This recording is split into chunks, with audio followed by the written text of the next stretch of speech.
imagens desse cemitério clandestino que foi localizado pelo Arthur Garcia e pela Guarda Municipal lá em Várzea Grande. No segundo dia de buscas, 2 corpos foram encontrados. Nós mostramos ao vivo aqui a localização destes corpos. E parece há mais uma suspeita, mais um indício forte de que esses corpos seriam de pai e filho que desapareceram há alguns meses em Várzea Grande. O Arthur Garcia está na Diretoria Metropolitana de Medicina Legal e conversa com isso ao vivo com você agora. Arthur, bom dia, bem-vindo! É isso, Trindade. Bom dia a você e a todos. Ótima semana. Infelizmente, exatamente uma semana, na última segunda-feira, dia 17, eu, Daniel Alves, a equipe da Guarda Municipal de Várzea Grande, conseguimos localizar aqueles 2 corpos naquela região de mata, na região do bairro Pirineu, em Várzea Grande. Com as informações, as vestimentas, tipo da vestimenta, as cores, eu fui procurado pela mãe do Ricardo Alves, de 41 anos, que junto com seu filho, o Rian Alves, de 18 anos, estavam desaparecidos. Por que estavam?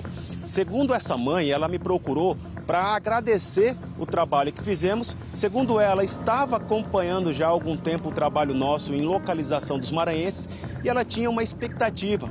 Expectativa essa de que eu pudesse localizar o filho dela, o Ricardo, e o neto, que ela considera como o filho que ela criou também desde pequeno, que é o Rian. E dessa forma aconteceu, Trindade. Ela acabou reconhecendo alguns objetos que naquela situação nós mostramos. Primeiro, quando eu falei exatamente desta bermuda com tom roxo, um detalhe amarelo, ela reconheceu sendo do Rian, o neto dela de 18 anos. Outros detalhes importantes na escavação dos restos mortais do Ricardo, que é o filho dela. Nessas escavações nós mostramos aquela mochila, ela reconheceu essa mochila. Ela reconheceu também as vestimentas, que a empresa Viposa, onde ele também prestou serviço. Ele esteve em Várzea Grande, ele veio para trabalhar, saiu de Manaus há 2 anos e por um momento ele trabalhou nessa empresa.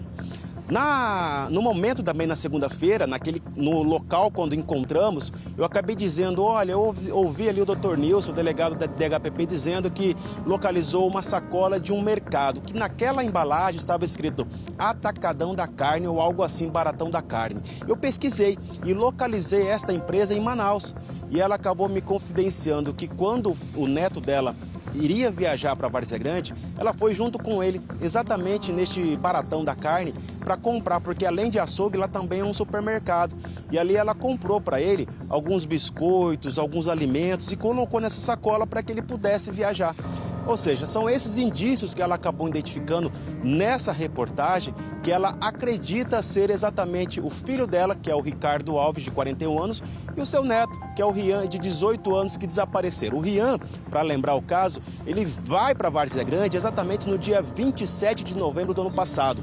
2 dias depois, ele desaparece. O Ricardo, ele comunica à família em Manaus dizendo que o Rian tinha desaparecido. Só que também outras informações chegaram de que o Ricardo saiu na região do bairro para procurar informações exatamente do filho dele que estava desaparecido. E infelizmente ele também desapareceu no dia seguinte, no dia 3. A partir daí a polícia traçou e tentou identificar que mistério era esse, se pai e filho desapareceram. E quando na propriedade, que ele morava em uma kitnet, a proprietária acabou dizendo que lá tinha umas roupas, malas e que eles estariam prontos para viajar para Manaus.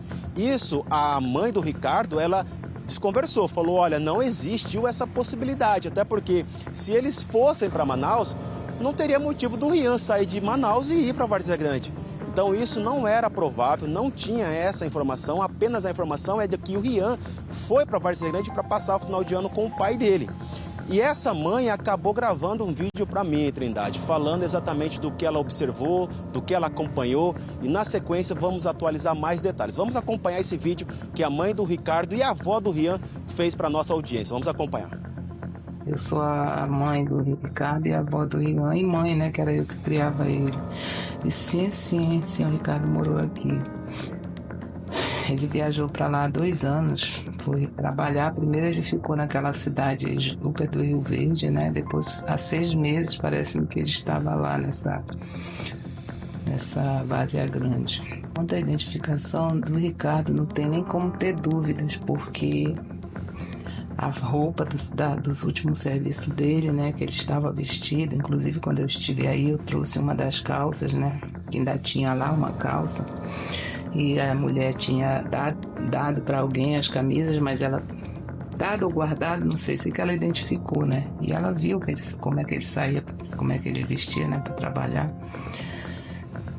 E a mochila dele também, que foi uma mochila que quando ele levou daqui, eu reconheci a mochila. Ela é uma mochila até bem caro, né? Que ela é uma marca lá, Steel, sei lá, Steel, um negócio assim. E ela tem um detalhe amarelo também.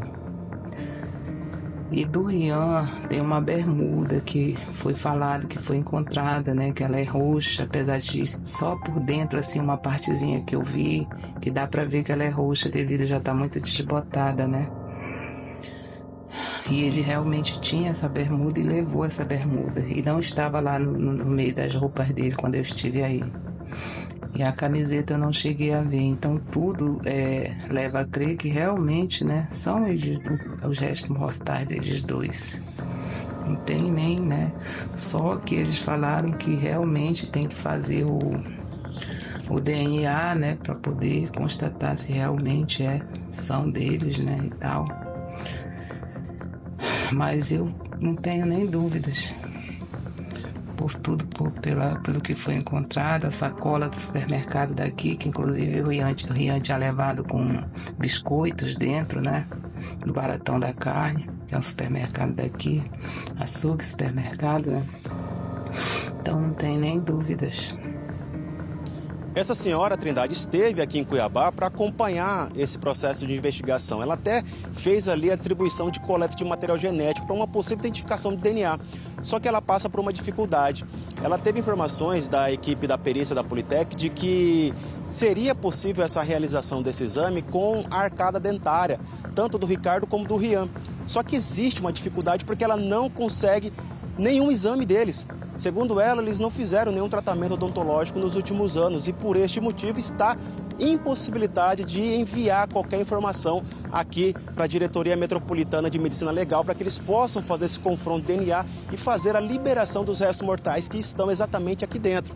Então, apenas com a coleta sanguínea que foi feita dessa senhora como mãe e avó do Rian não está sendo possível. Porém, deixar claro, nós vamos agora sair daqui e vamos até a Delegacia de Homicídios conversar com o delegado que está à frente do caso, que é o delegado Roberto Amorim, à frente da Delegacia de Investigação e também do Núcleo de Desaparecidos, para saber qual é esse procedimento, de que forma eles estão trabalhando para fazer a liberação quanto antes ou também a confirmação. Por mais que essa mãe, a avó, reconheceu ali alguns objetos, é primordial, primeiro, a confirmação pelo material genético através do DNA, Trindade.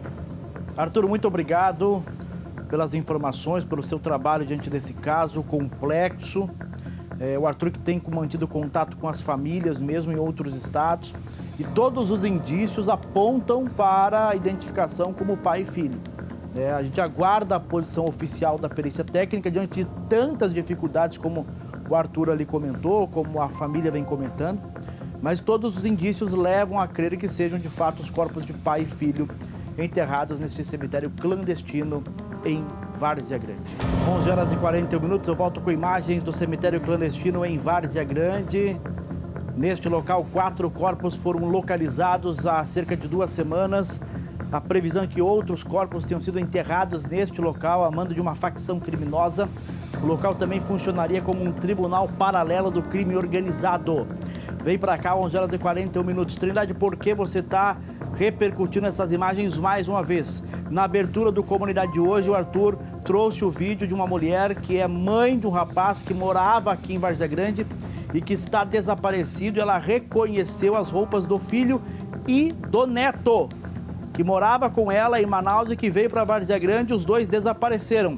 A probabilidade dos últimos 2 corpos serem deles é muito forte, Volta com a imagem, porque agora o repórter Arthur Garcia está com o delegado responsável por esta complexa investigação. Arthur, segue daí, bom dia. Então, Trindade, muito bom dia a você mais uma vez. É uma complexa investigação mesmo. E aqui o delegado Dr. Roberto Amorim vai falar sobre a situação da localização desses 2 restos mortais, que foi exatamente na última segunda-feira, e também do trâmite da investigação. Doutor, a informação que o senhor teve já sobre a localização desses restos mortais, qual foi as informações que o senhor teve da identificação, a possível identificação? Se trata mesmo do pai e o filho desaparecidos. Bom dia. Bom dia, Arthur. Depois dessa localização, a investigação ela tem 2 vertentes. Primeiro é a identificação desses corpos que foram encontrados, principalmente esses 2 últimos, que ainda está nessa fase nossa aqui do núcleo de pessoas desaparecidas, em relação ao resultado do DNA. A segunda investigação é a gente descobrir a autoria desse bárbaro, desse hediondo crime, né, que ocorreu. Então as investigações elas estão em andamento e nós acreditamos que logo logo nós vamos dar uma resposta à sociedade e aos familiares, né, que vem sofrendo aí todos os dias nessa angústia de saber realmente, de confirmar realmente se são os seus parentes. A Politec, eles chegam a mandar para o senhor um prazo para essa possível identificação, até porque eles dependem também da família, né, de mandar essas informações para cá, né? Nós já trabalhamos, né, já requisitamos que as famílias e os familiares fossem ao local de coleta do material para que nos enviássemos. Com relação aos do Maranhão, é mais complicado porque eles têm que deslocar, como eles estão no interior, e lá nós só temos 3 pontos de coleta. Então nós já comunicamos, eles estão providenciando para ir para lá. Já o de Manaus é mais fácil, né? Que nós já entramos em contato lá, eles estão fazendo e nós estamos aguardando uma posição do IML, da Politec. Nós pedimos, né? Devido a esse devido a esse grave, né? Crimes que ocorreram aí entre os desaparecimentos do maranhenses e do pai e do filho lá de Manaus, nós pedimos uma urgência para que o resultado saia o mais rápido possível. Doutor, sobre os maranhenses, há 15 dias também nós localizamos, né, 2 corpos na mesma região, lá em Várzea Grande. Existiu uma informação de que a esposa do Diego, ela acabou reconhecendo um short que foi localizado naquela copa. O senhor teve essa informação? Eles chegaram a comunicar para o senhor exatamente o reconhecimento daquele short com uma foto que ela tinha? Olha, no dia que nós tomamos conhecimento, Arthur, nós entramos em contato, né? Devido à grande probabilidade de seres os maranhenses que poderia ser localizado. Nós entramos em contato e a esposa do Diego nos encaminhou uma foto que ele havia encaminhado para ela, né, no dia em que eles chegaram aqui. Ele estava com aquele short, né, que inclusive aquele short do Diego, ele tem uns detalhes que são quadriculados.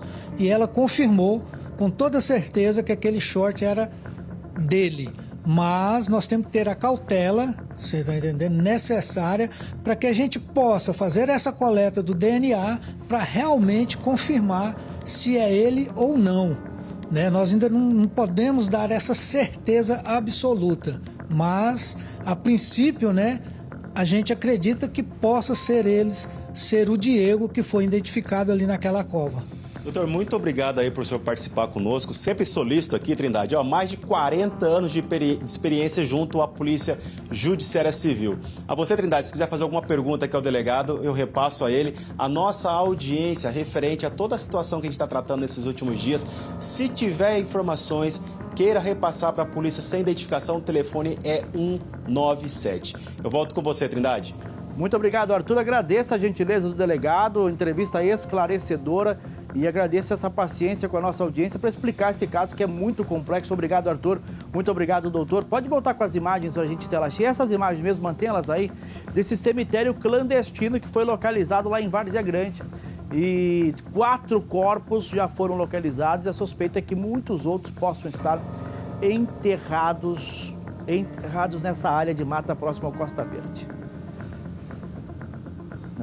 O problema é localizar as covas, o problema é entender a dinâmica do crime, mas eu tenho certeza que a DHPP, Delegacia de Homicídio e Proteção à Pessoa, com certeza irá apresentar, como tem apresentado em todos os casos, resultados eficientes.